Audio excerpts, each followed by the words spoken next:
Hello everyone, and welcome back to the channel.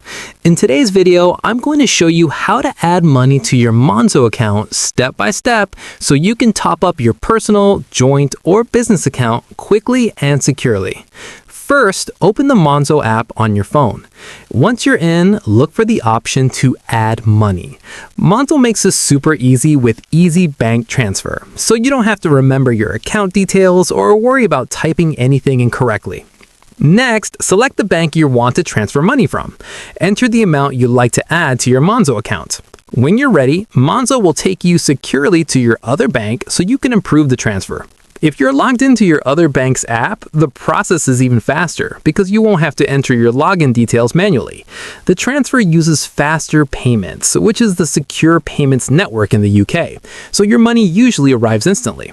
In some cases, depending on your bank, it might take a few extra minutes, but it's generally very quick. Once a transfer is complete, your Monzo balance will update and you're ready to use your money immediately for payments, budgeting, or saving. If this tutorial helped you, don't forget to like the video, subscribe to the channel, and turn on notifications for more helpful banking tips and app tutorials. Thanks for watching, and I'll see you in the next video.